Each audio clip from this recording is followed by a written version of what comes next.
Hi, everyone, and welcome to another episode of the Democratic Constitution podcast. We're really excited today to be talking with Dr. Richard Albert. And Richard, I'll let you introduce yourself. First off, thanks so much for coming on and joining us.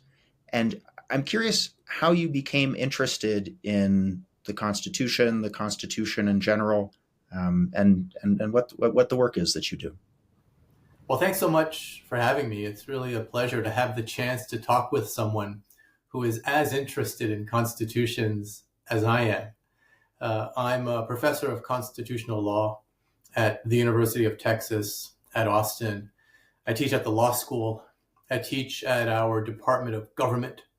A lot of people call that political science. And there's a new school of civic leadership that has been created here at the university, and I'll be teaching there as well. I write about how constitutions change. I write about how they're replaced, how they're amended. And often I advise governments and parliaments and political parties on their own constitutional reform aspirations around the world. And so I've been very lucky to be able to find a field of study that allows me to put into practice the theory that I develop in my work. And so it's a great pleasure to have the chance to talk with you about some of these ideas today. And just as an aside, I'm joining you here from home about an hour before I'm going for my run. And so I'm wearing my workout clothes. I have many loves. I love barbecue. I love constitutions. I love college football. I also love running. And so right after we talk about constitutions, I'm going to go do something else I love, which is go for a jog. Well, I heard college football in there too. I guess your college football team is probably doing pretty well right now. So I'm excited about that as well. How did you become interested in the U.S. Constitution and constitutions in general? Was that always a field of study when you were in college, or how did that strike your interest? You know, it's a funny story, and the story begins in October 1995. I was a senior in high school, and I was hoping to go to college somewhere. I was a football player at the time, and I was looking forward to the possibility of playing college football. And I got a call the night of October 30th, 1995, from a coach at Yale, Coach Estock, and he invited me to come visit the campus to consider enrolling at Yale to play college football there, and of course to be a student. That's really the priority. On our call, he started talking with me about the Civil War, the American Civil War, and talked about secession, how the South threatened to secede. Some states actually did purport to secede. Of course, it wasn't effective under law, but the war was fought over that, and of course, slavery.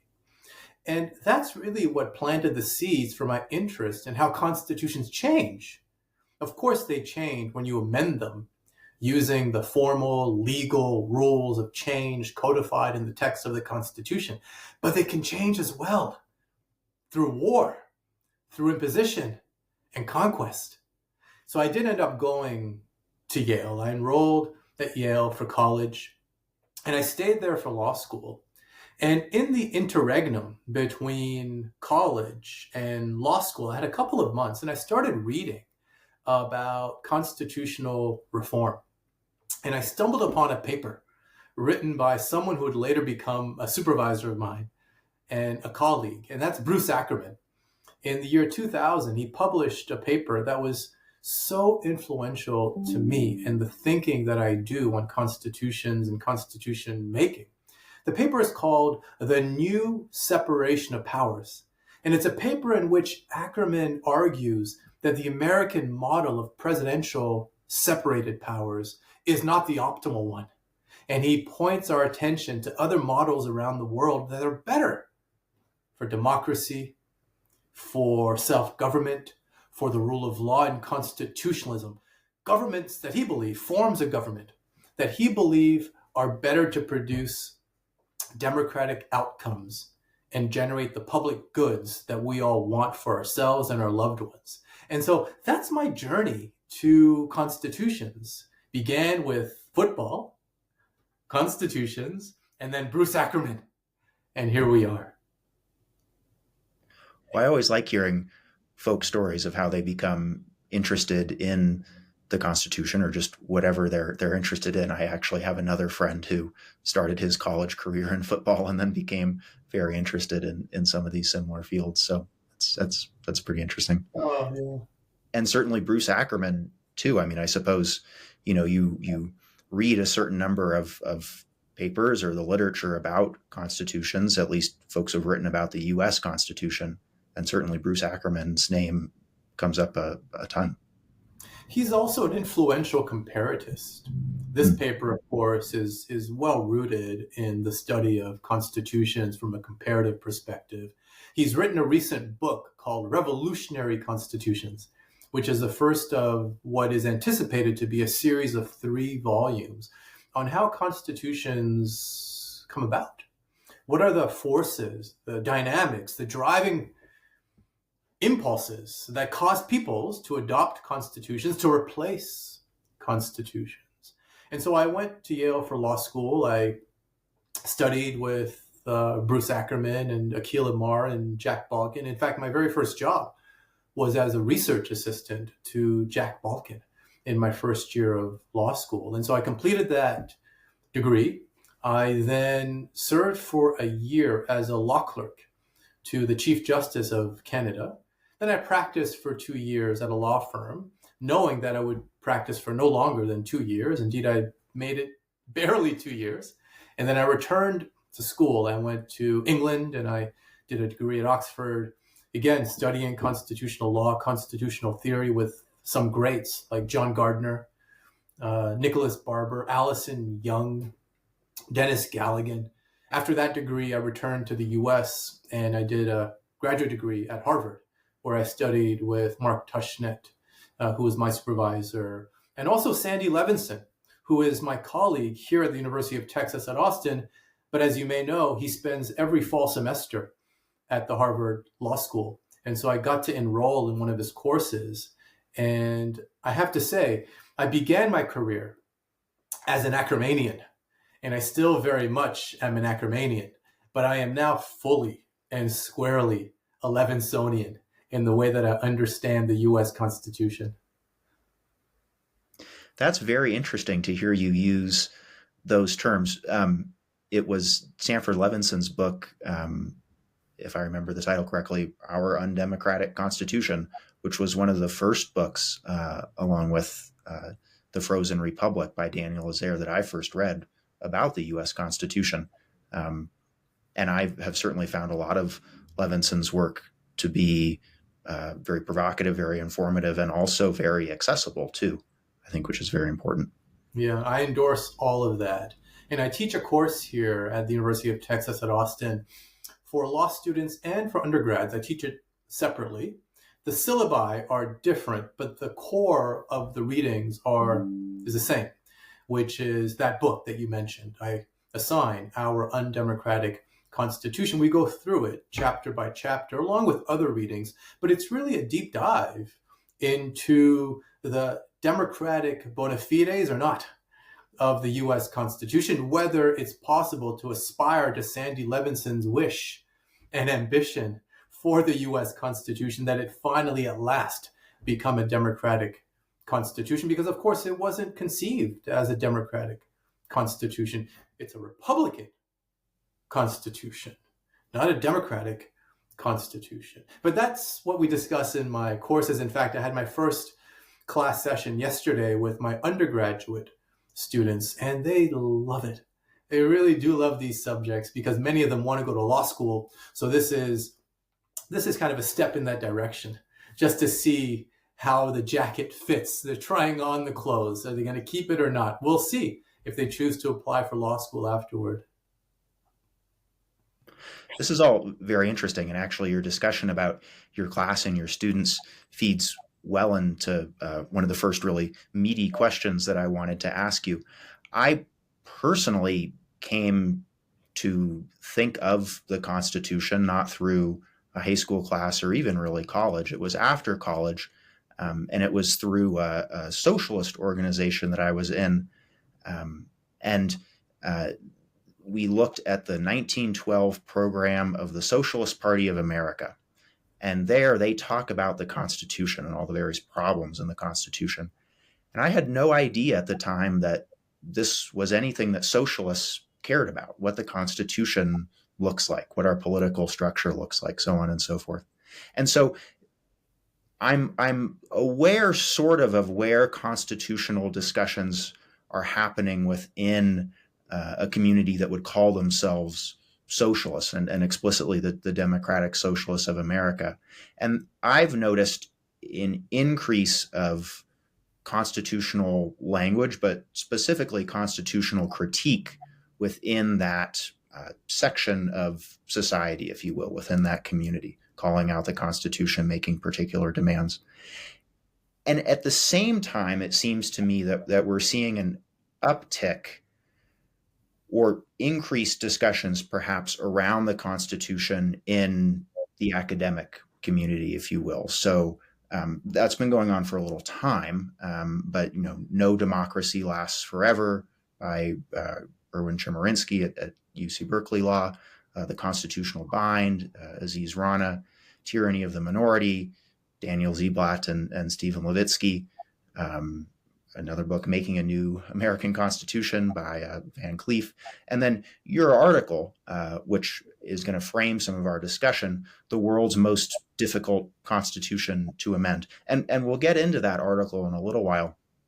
But I'm curious, what's the state of constitutional discussion and critique within the academic community, within the spaces you're involved in? Are people talking more about the Constitution? Are they interested in these ideas of constitutional critique? I was hoping you could dive into that a little bit. Yeah, thanks for sharing that with me about the socialist perspective on the Constitution. I'm not familiar with that. I don't sit on that side of the political spectrum. But it's quite interesting to hear, because I wonder if their critiques echo in some ways the critiques that I hear from my own circles. My circles include people who identify with the Democratic Party, as well as people who identify with the Republican Party. Now, the critiques are not the same, but the point is that there are critiques on both sides of the Constitution. It just depends what you want. And so in the circles, you might call them, they're not overlapping circles, but two different circles. In the Democratic circle of colleagues that I have, there is increasing concern about whether the Constitution can deliver the public goods that these people want. And what is it that they want? They want a Constitution that is responsive to the will of the people. What does that mean? That means, from their perspective, having a president who's elected by the people, not through an electoral college. That means having a Senate that is properly apportioned, not where California and Wyoming have the same amount of representation, despite the fact that one is 70 times bigger, more populous than the other. So that's what I'm hearing from my Democratic colleagues. On the Republican side, I'm hearing calls for maybe perennial interests, wishes that they have. For example, a balanced budget amendment. Let's rein in spending and let's handcuff legislators in Congress on that front. I'm hearing also about whether it's time to devolve greater powers to the states from the Congress. I'm hearing whether it's time to borrow from the states an idea that is not present in the federal US Constitution, but that is ever present in the state constitution, which is a single subject rule, where you have to legislate according to one subject. You can't have these omnibus bills that do everything under the sun. And the reason why they care about this, my friends, colleagues in Republican circles, the reason why they care about it is that it helps, from their perspective, with accountability. You can know exactly where every single member stands on each discrete issue, rather than allowing a member of Congress to say, well, I had to vote for this bill that has 50 things in it because my constituents really care about this one thing. But what about the other 49 things? And so what I think is quite interesting, Luke, is that there are critiques coming from both sides. They're different, but from both sides. What do you make of the fact that there are critiques going on? For example, in your article, "The World's Most Difficult Constitution to Amend," you describe constitutional veneration as an extraordinarily powerful force behind the unamendability of the U.S. Constitution, and we'll get into that in a little bit. But that idea of constitutional veneration as an extraordinarily powerful force, other folks have certainly discussed that too. Is that veneration waning? Is it changing? Is it in flux? What do you think about that? I've noticed over the past, let's say 10 to 15 years, I've been in the academy for 15 years as a professor, and I've taught this course that I mentioned to you probably for about a decade now. And I begin the sessions with the course. I begin by asking students, do you want a new constitutional convention to consider replacing the constitution that you have? And what's interesting, Luke, is that over the years, the percentage of people, students, who want a convention has risen. So it's gone from very, very low 10 years ago when I began teaching this course at Boston College Law School, where I began my career. Very, very low, maybe 10%, 15%, 20%, certainly a minority, clear minority. Taught the course last semester, 70%. On the first day of class of the students, 70% of them say, yeah, I'm open to a constitutional convention. Now, it's not to say that means they no longer venerate the Constitution. It just means that they're more open to the idea that perhaps it's time for a change. Perhaps it's time to rethink the fundamental structures of government. And that's not unusual. Not unusual at all, because the lifespan of an average constitution around the world, the lifespan is 19 years. That's something that a colleague of mine taught us in a book he published in 2009. Zach Elkins, along with two of his colleagues, two friends of mine, Ron Herschel, Tom Ginsburg. Not Ron Herschel, James Melton. James Melton, Tom Ginsburg, and Zach Elkins. Their book, The Endurance of National Constitutions, really does explain how constitutions come to be. But in the book, they have a lot of data. One important datum is that the average lifespan of a constitution is 19 years. The U.S. Constitution has been around for over 200 years. You know the math better than me. It might be 235 years now, if I'm not mistaken, 236, depending on what your starting point is. Is it the writing of the Constitution in 1787? Is it its ratification in 1788? Is it its enactment in 1789? The point is that it's an old constitution. And as to veneration, what I've found in my discussions with students and also with colleagues is that there is a close connection between those who venerate the Constitution and those who worship the founders.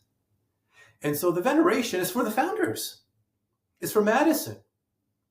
It's for that generation of luminaries, of Americans who did something extraordinary, not just in their time, but across all of human history. Now, one can venerate the Constitution and, of course, also respect, admire the founders, but one need not respect the founders in order to say the Constitution needs to change, right? Because the founders put in the Constitution a mechanism that allows for it to change. Article 5. Article 5 can be deployed to not just amend the Constitution, but actually it can be deployed to replace the Constitution, because in Article 5 itself, we see the very mechanism that was used to create the Constitution, and that is the Constitutional Convention. So my own view is that it's not an affront to the framers of the Constitution to even think about replacing the Constitution. Not an affront at all. In fact, it's a celebration of their work. It shows us that their invention is working, that they thought through the possibility that future generations might want to do what they did for themselves. Well, this again ties in nicely to my next question, which is focusing more on your article, "The World's Most Difficult Constitution to Amend?" question mark at the end, which you published, if I am correct, in late 2022, so pretty recently.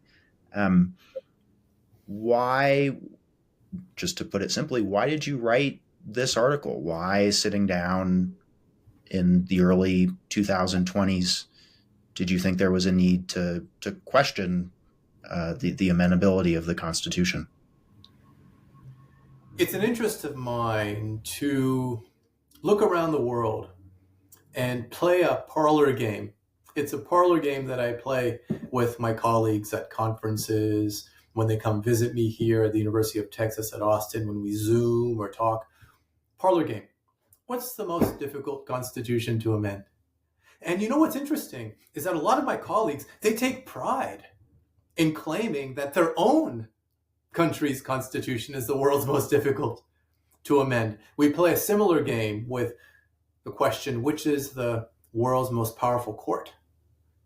Some nominees include the Colombian Constitutional Court, the Supreme Court of India, the Supreme Court of Israel, Supreme Court of Canada. So these are the kind of things that I do in my free time as I talk with colleagues about these questions. But I've always been interested, ever since I read a paper by Donald Lutz, the late Donald Lutz, a political scientist at the University of Houston. Ever since I read one of his papers published in the 1990s, in which he tried to quantify which is the world's most difficult constitution to amend, I've been puzzled about whether it's actually possible to reliably arrive at an answer to that question. Why? Because most scholars, if you ask them, which is the world's most difficult constitution to amend, they'll turn to the pages of that constitution, they'll look up the formal amendment rule, and they'll compare the thresholds. Well, this constitution requires a 2/3 supermajority threshold. This other one requires a simple majority threshold to amend. Therefore, the first is more difficult to amend than the second. But that's the wrong way to go about that question. It's a wrong way, incomplete way, to go about answering the question, which is the world's most difficult constitution to amend, because it doesn't take into account the political realities in that particular jurisdiction. So, for example, do you govern in political coalitions? That can affect whether it's easier or not to achieve even a simple majority, right? It might actually be harder in some cases to cobble together a simple majority than it is to cobble together a supermajority, where in the second jurisdiction, there's a dominant party that commands 80% of the seats in the bicameral legislature. There, it's easy to amend the Constitution if it's doable by a supermajority. So incomplete, I think, is the word I would use to describe most studies of comparative amendment difficulty. Now, there are some very good papers out there that do it much better. I mentioned the name already, Tom Ginsburg and James Melton. They have an excellent paper published in 2015, about 25 years after Donald Lutz's own paper on this question, in which they say we need to look beyond the formal thresholds of amendment. More than that, they say we need to look beyond the actual Constitution to evaluate whether a constitution is hard or not to amend. They say we can figure out whether a constitution is hard or easy to amend by looking at something they define as the amendment culture. Amendment culture. Is there an interest? History, a practice of amendment in that jurisdiction. How do you know? According to them, you look to the earlier constitution, the one that existed before the one that we're evaluating. That's how you figure out what the amendment culture is, they say.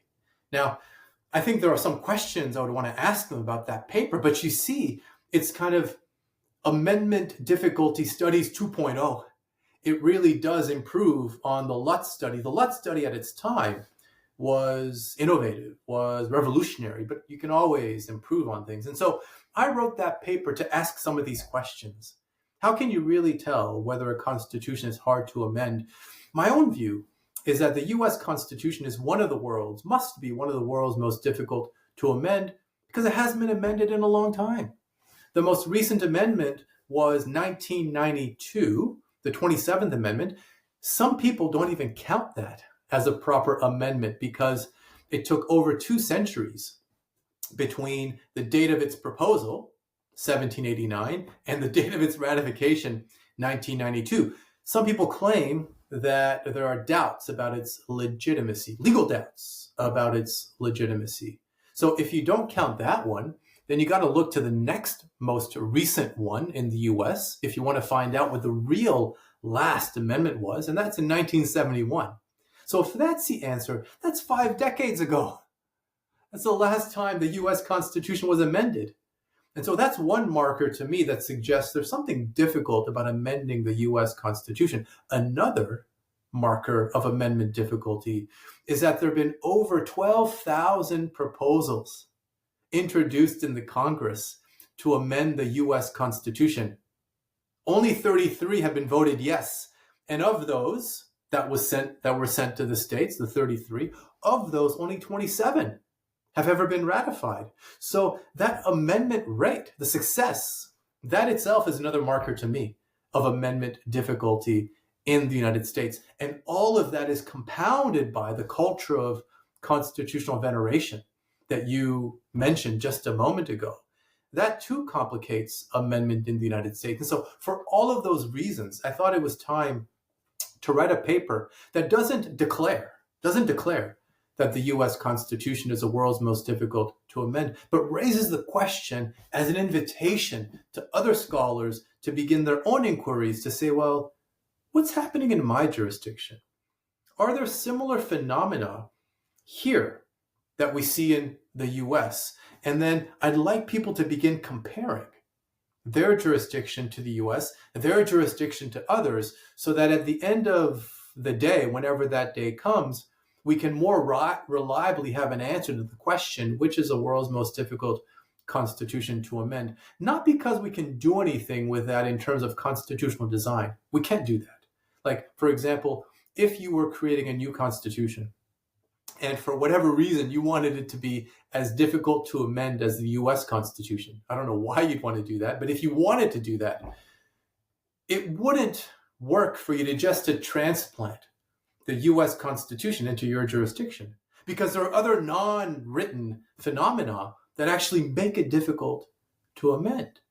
In my view, the question, which is the world's most difficult constitution to amend, is the most difficult question to answer in the field of constitutional design, precisely because it's not an answer that any single scholar can answer herself. Why? Because you have to know about every single jurisdiction. You need to know all of the sub-constitutional laws that exist, because sometimes Congresses, parliaments, they enact laws that have an impact on the difficulty or ease of amending the Constitution. Sometimes courts, constitutional or supreme, issue rulings that have an impact on the difficulty or ease of amendment. So you need to know those rulings too. You need to know something about amendment culture. So you need to do the Ginsburg-Melton study for that jurisdiction. You need to know something about the culture of veneration in that jurisdiction. So you need to know so much, and you need to know the answers to these questions in the local language, because you always lose something in translation. And so that's why I think it's such a fascinating question that is unanswerable by any single scholar. Perhaps AI will be able to help us someday, but not yet.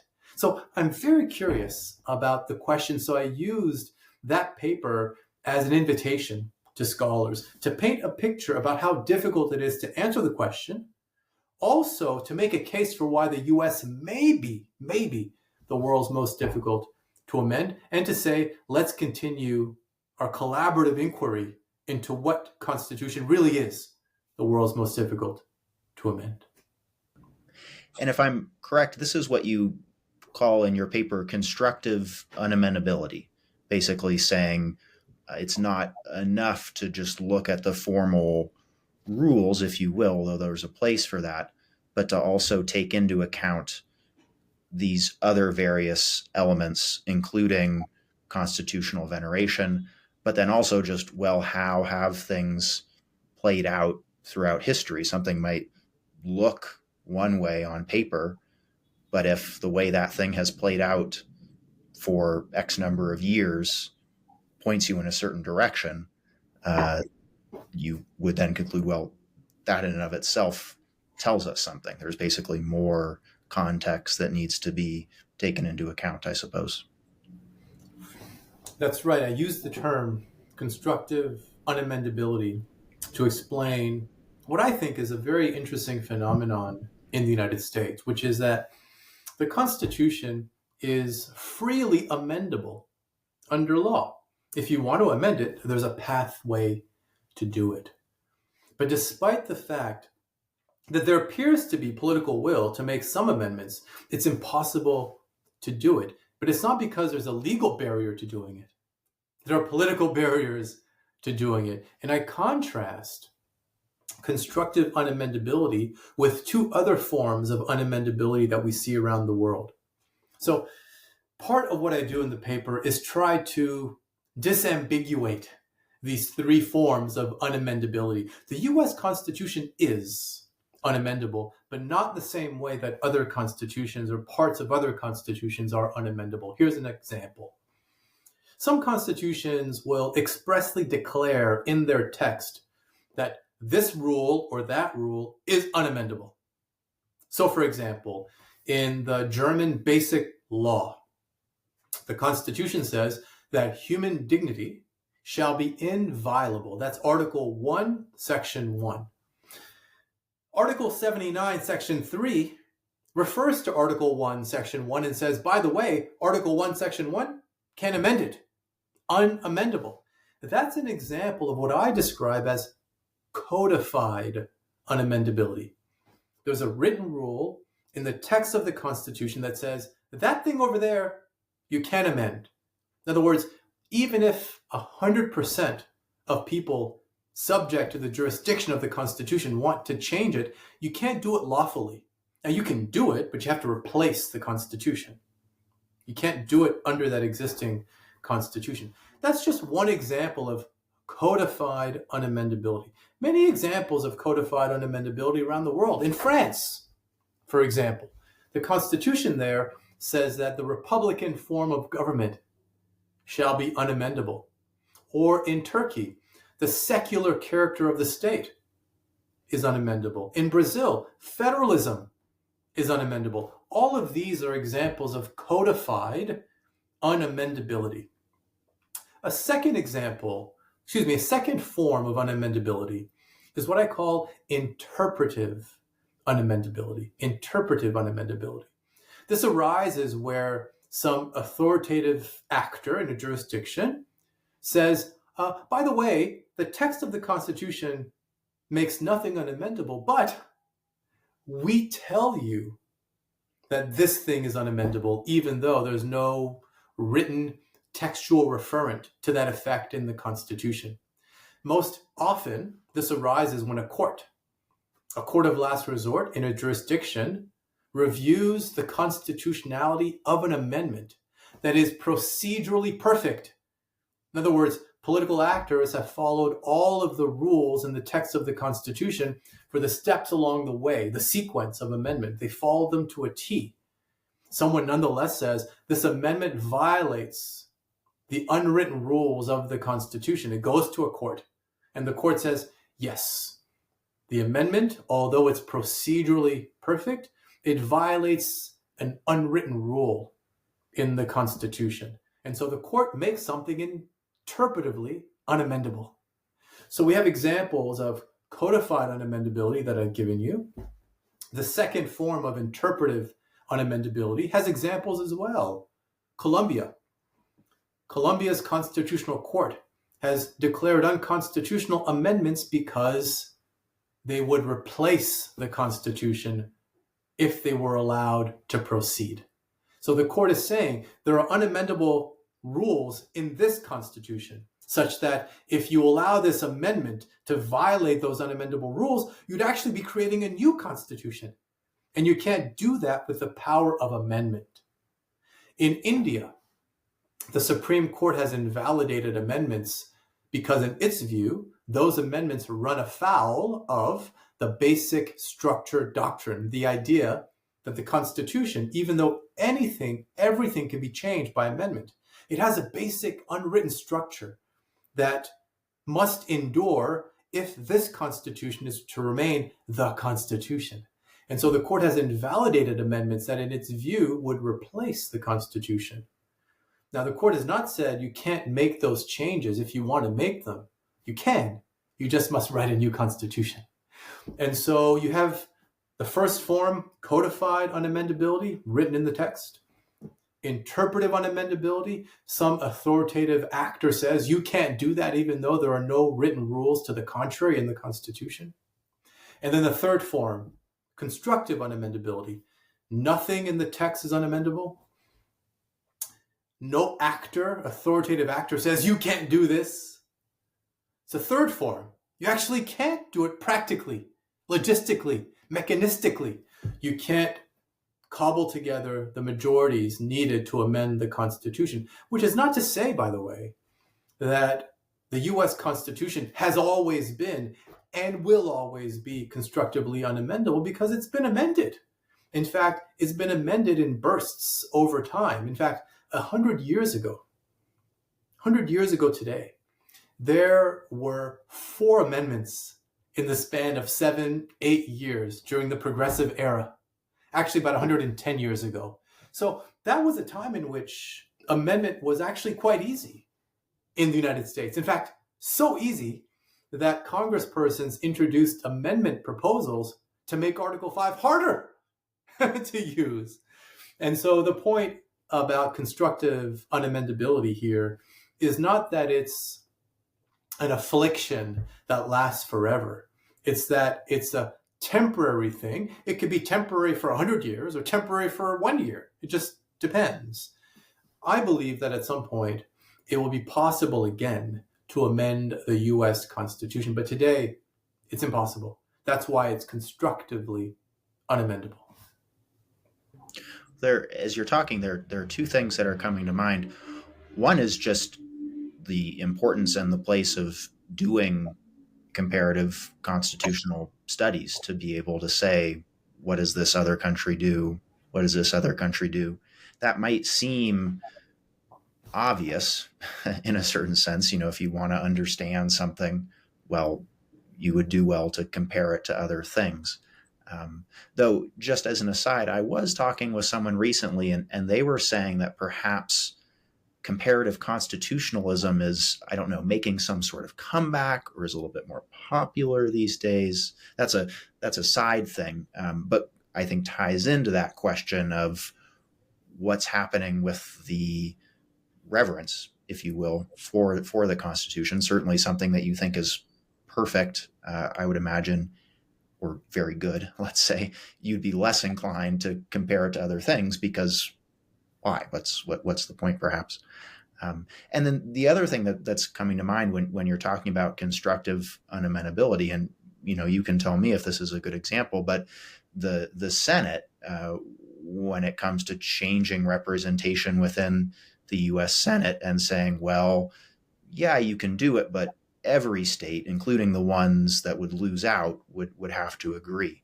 And it makes me think, I've seen it in others' work, and I've also done it myself, where I'll just kind of skip the step of saying what Article 5 actually says, and I'll just say, well, you can't change the Senate.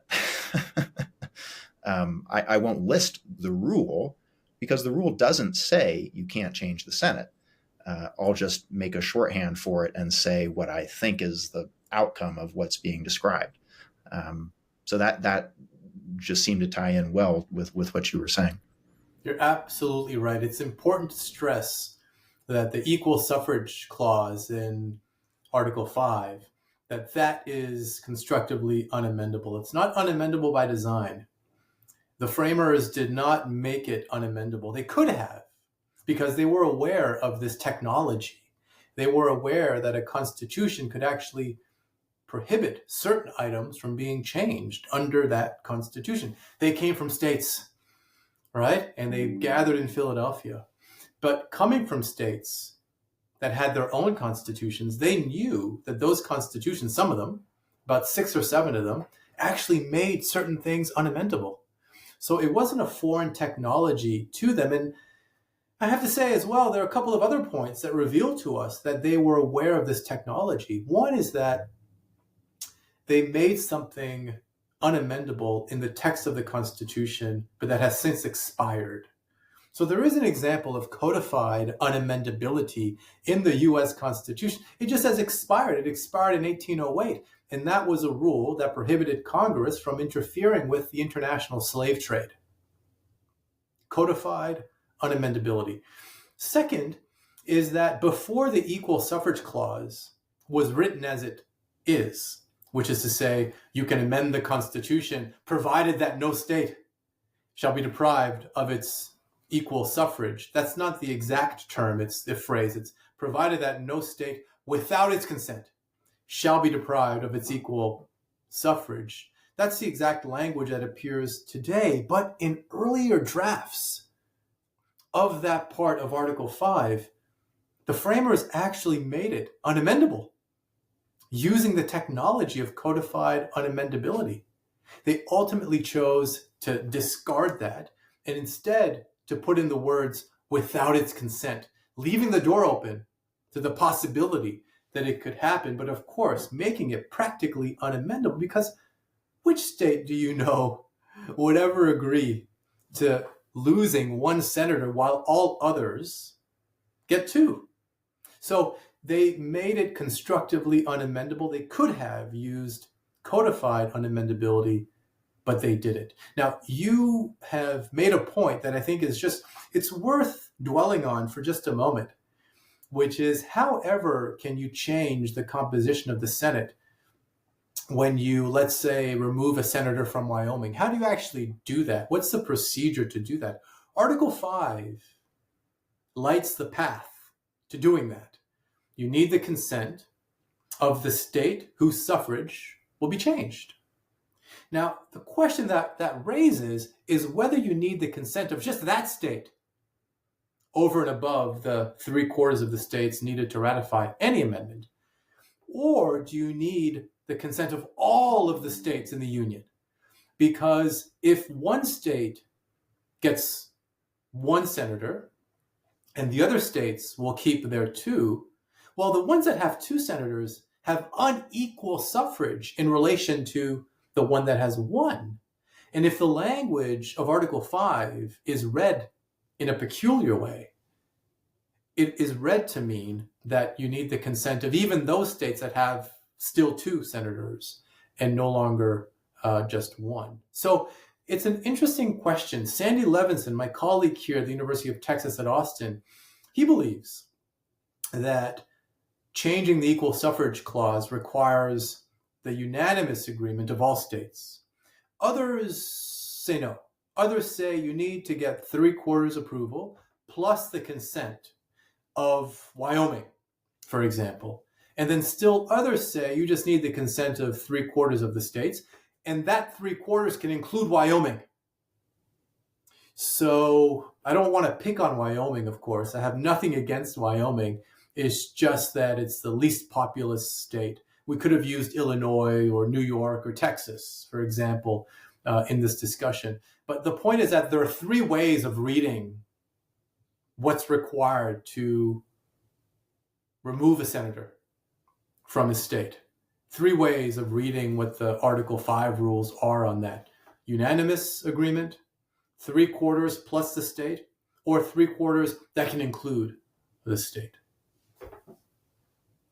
Well, it's an interesting example of where different interpretations can come in when reading the Constitution. And it makes me think of a few articles I've read recently just about constitutional conventions, though that's a subject in of itself, in which the authors basically conclude, well, we don't really know. There isn't really precedent.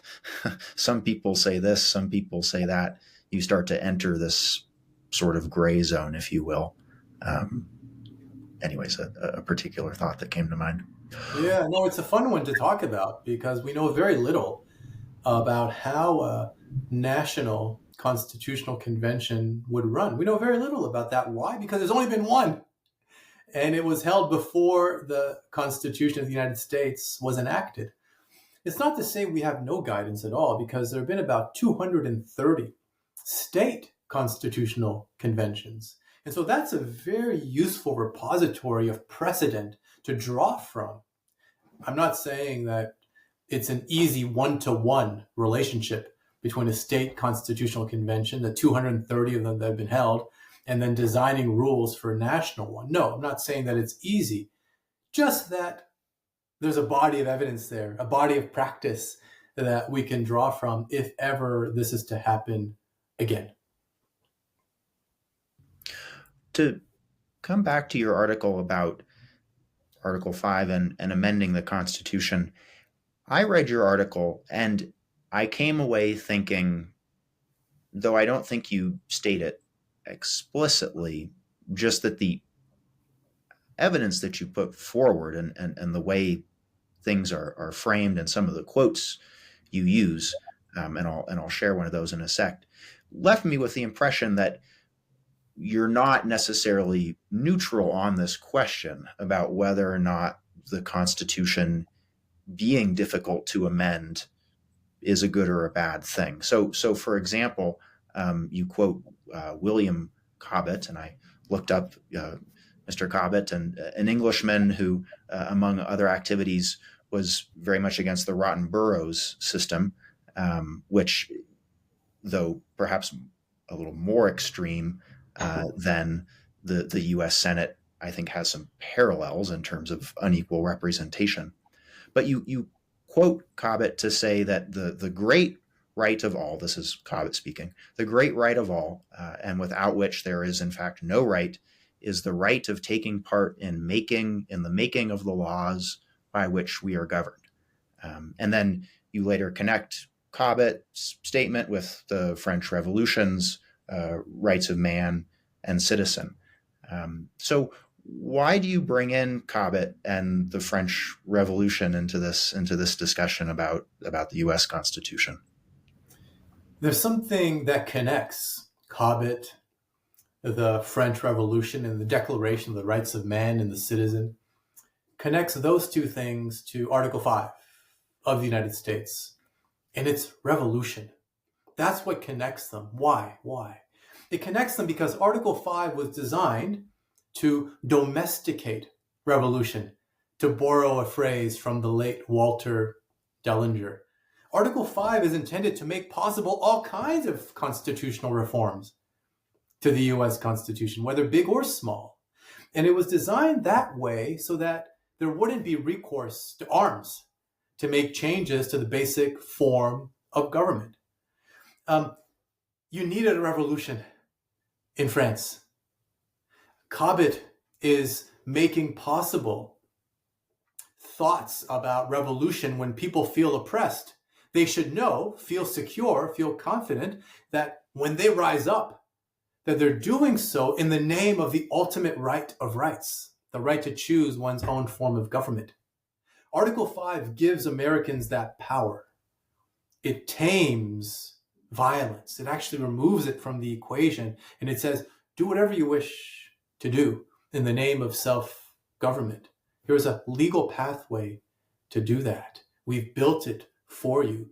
The problem, as I see it, is that Americans have not taken advantage of that in the past 50 years, if you count back to 1971, the 26th, or 30, if you count back to 1992, the 27th Amendment.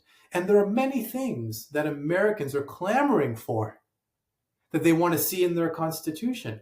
And it's not a Democratic thing. It's not a Republican thing. I think every single American that one would ask on the street is there anything you change about your Constitution? Everyone would have an answer. There's something that they want to change. Now, of course, the things that they want to change, they're different, right? Republicans want this and progressives want that. But the point is that there is a yearning, some people think a desperate need for change to the US Constitution. It's just not forthcoming. About 12 years ago, 13 years ago, might have been more than that. I think it was 2010, 15 years ago. We're now 2025, 15 years ago. President Obama then, in his State of the Union address, he called for an amendment to the US Constitution to reverse the ruling in Citizens United. He wasn't speaking just for himself. He was speaking for 80% of Americans who, like him, believe it's time to reverse the US Supreme Court's ruling in Citizens United. Now, it doesn't matter what I think about the question. What matters is that 80% of Americans, according to Pew Research polling, believed then, and the last time I checked, about 5-6 years ago, believed as well, more recently, that that's a change they wish to make. But it's not possible to do it. And it's not just because of constitutional veneration.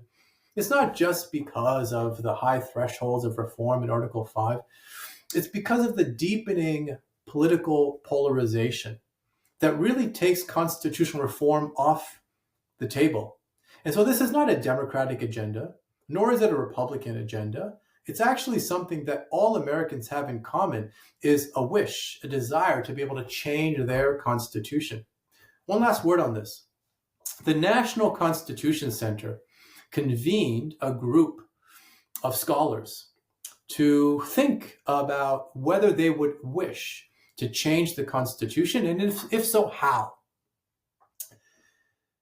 There are actually 3 groups of scholars in this project. It's called the Constitutional Drafting Project. The National Constitution Center curated a group of progressives, curated a separate group of conservatives, and curated a separate group of libertarians. Ask them, do you want to change anything about your Constitution? Interestingly, perhaps not surprisingly, each of the 3 groups identified things that they would want to amend in the US Constitution. Of course, they run at cross currents. They're not, of course, aligned one with the other. They're different. They're perpendicular. They're orthogonal to each other. They conflict with each other. But the point is that each of the 3 groups wants to change something about the US Constitution, but the path to Article 5 amendment is blocked today. And that's what concerns me. I'm less concerned about the actual things that they wish to amend. I have no horse in that particular race. What interests me, what concerns me, is that constitutional reform, that door is closed. And it's more than closed, it's bolted shut today. That's the problem, is that a constitution should be changeable. The people who are governed by that constitution, they should have the right to see their views, their values themselves fully reflected in the Constitution that represents them. And that's not the case for Americans today, whether you're progressive, conservative, libertarian, whatever.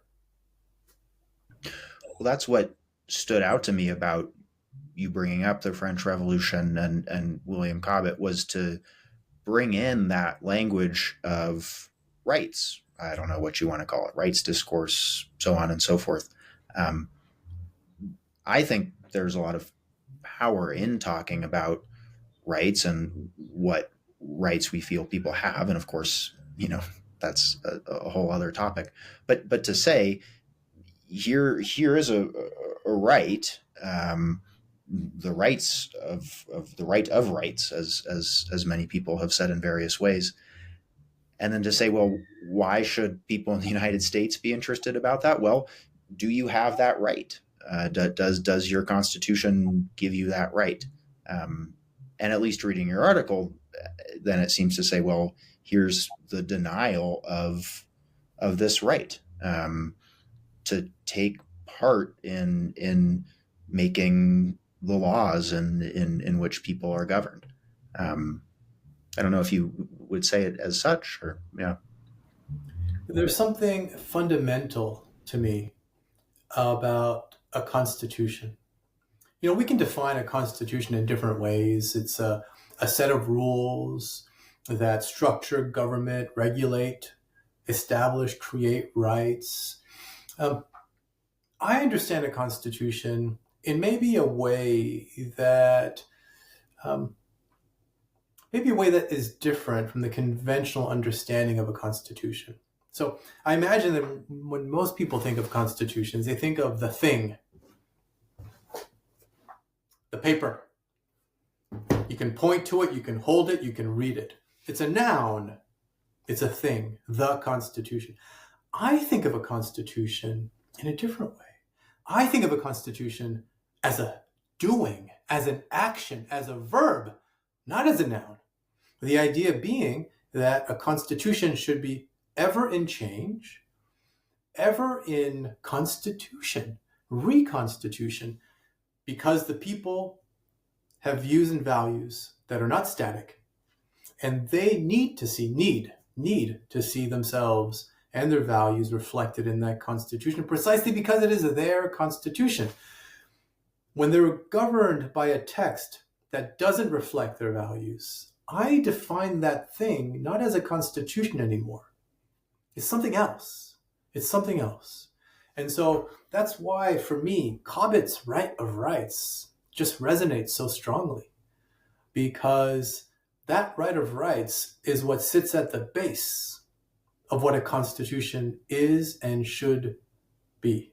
And that's not what the US Constitution is now, which is not to say that the US Constitution doesn't ever change. It does change. And that's the paradox about the US Constitution, is that its text is frozen, but it is ever changing in these unwritten, informal ways. How?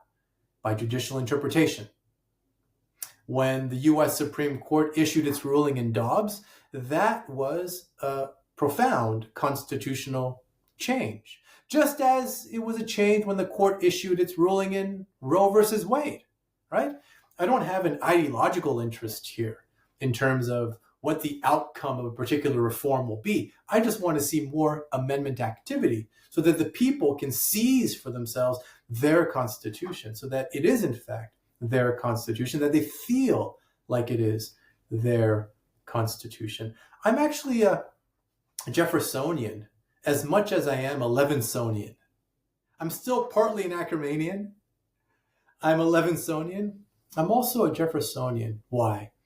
Because Jefferson proposed that each generation should write its own rules, maybe should write its own constitution.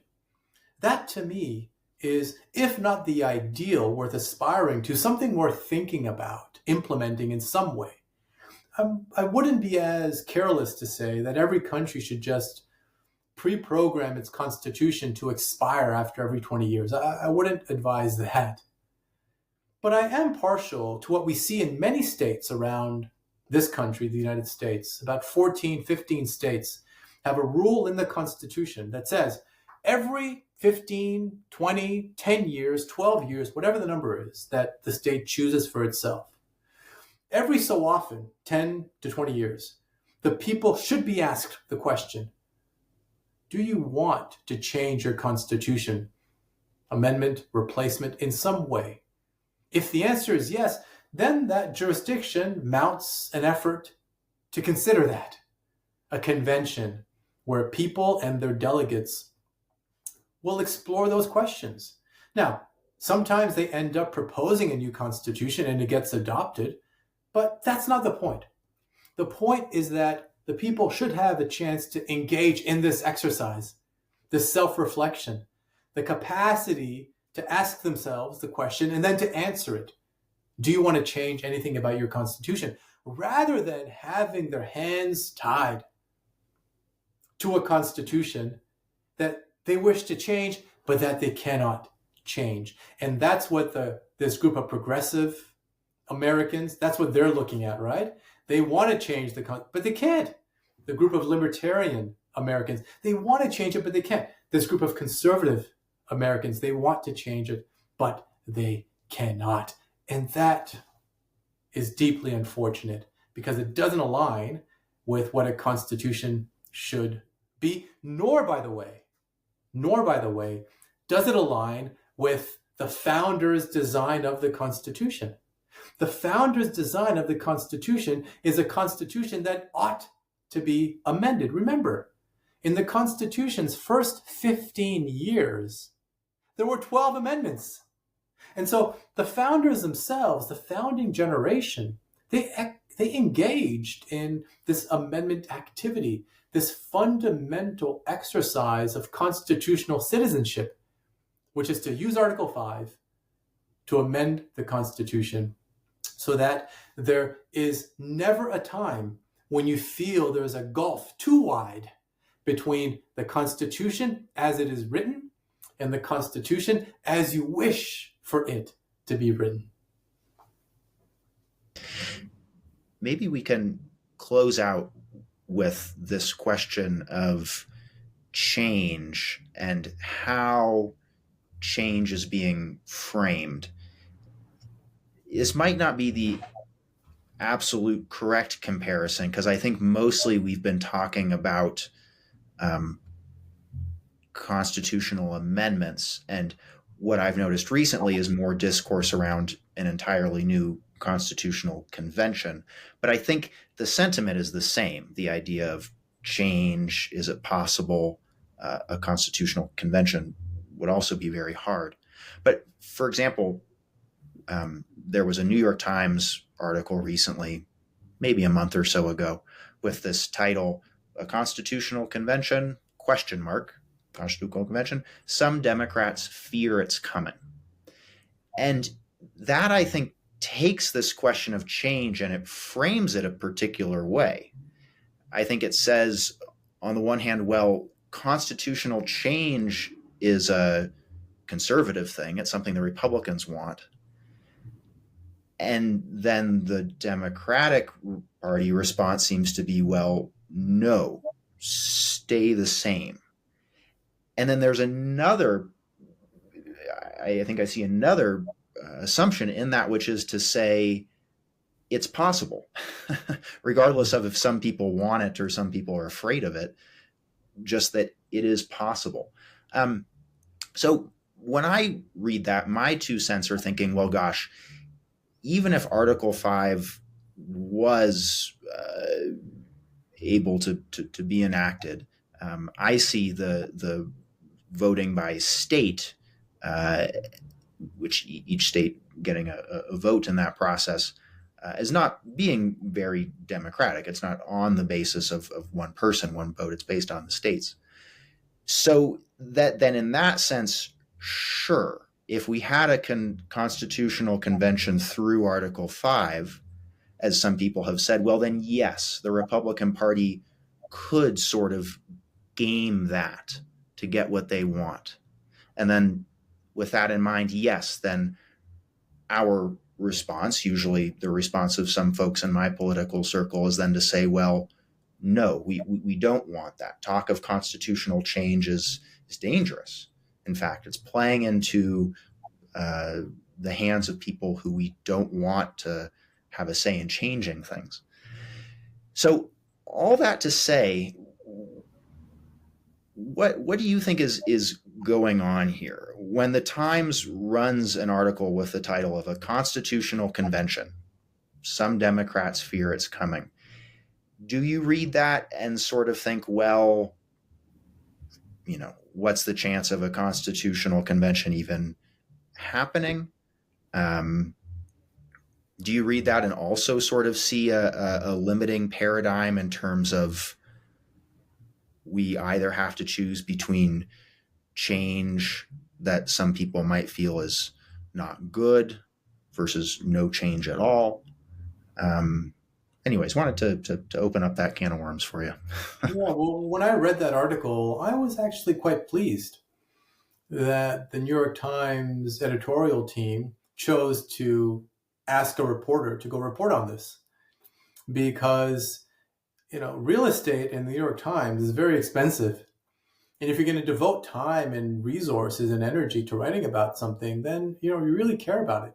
And so this, I thought, was an article that really served to educate Americans about their Constitution and about a particular part of their Constitution, one that has not ever been used. And that is the Article 5 convention mechanism. So it had an educative function, I thought, a positive one. Now, it may also have been written for other purposes, of course. One is, knowing the readership of the New York Times, it might have been to galvanize resistance to the idea, to help fundraise for those groups that are opposed to calling a convention. I met someone who actually does just that last November. We had a symposium event together. I sat as part of a panel with this person. And, her role is to go around the country to state capitals where those legislatures have called for a convention, petitioned the Congress to call for a convention. Her role is to get those legislatures to rescind those requests for a convention. And so it's quite interesting that it might have been also for that reason, that there's a political interest here at stake, because the time is certainly not ripe for those on the Democratic side of the aisle to want to have a constitutional convention if it's going to be patterned on the founding convention where each state gets one vote. Why? Because a majority of states are controlled by Republicans. And so, of course, I understand that. But I still, to this day, despite that concern that some Democrats have, I still think it would be a good idea to try to have a convention. Why? Why would it be a good idea to try to have a convention, even if it's unlikely to bear fruit, even if it's unlikely to lead to an agreement at the end of the day that will be ratified by 3/4 of the states? Why? Because Article 5, like all other parts of the Constitution, Article 5 is a muscle, and it has not been exercised. And what happens when you don't exercise muscles? They atrophy. Article 5 is at risk of atrophy. It's at risk of desuetude, of disappearance, even though it's still there. And I think that's not good. I think that's bad for the American Republic to rely on non-Article 5 means for constitutional changes that are needed. Because that will mean going to the court to get changes. That will mean relying on sub-constitutional forms of change through Congress. That will mean relying on political actors deciding among themselves to create new practices, conventions that change how the Constitution operates without actually going through the Article 5 process, either of a formal amendment that's led by Congress, ratified by the states, or through the Constitutional Convention route that the framers created. Now, there's, of course, another point that has to be mentioned here, which is that I'm not clear, that if there's a convention and amendments are proposed and those are sent to the states for their ratification, I'm not clear on the fact that some people say it's going to fail no matter what. I am not certain that it's true that no matter what amendment is proposed and is sent to the states for ratification, I'm not certain that those amendments are not going to be ratified, right? The threshold is high, it's 3/4 of the states, but there's no rule that says the convention has to follow that 3/4 rule.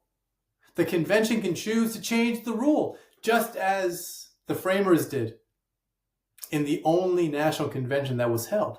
They were bound by the Articles of Confederation that said any change to the Constitution requires the unanimous agreement of all 13 states. Well, they changed that rule. They said, we're going to propose all of these changes, a new Constitution, in fact.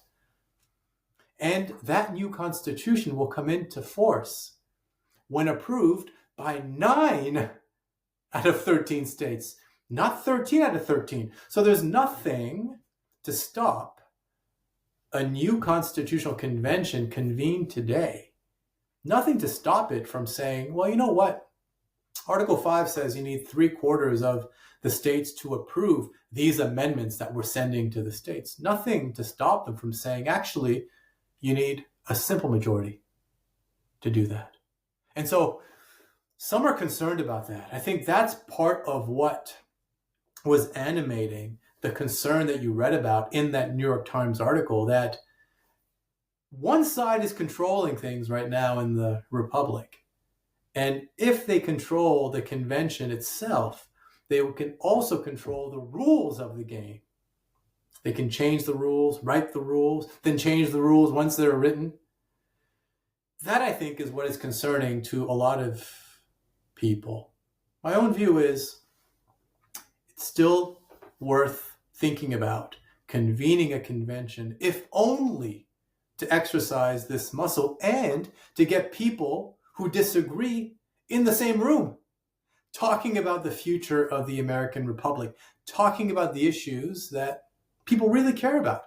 How should the president be elected? How should states be represented in the Senate?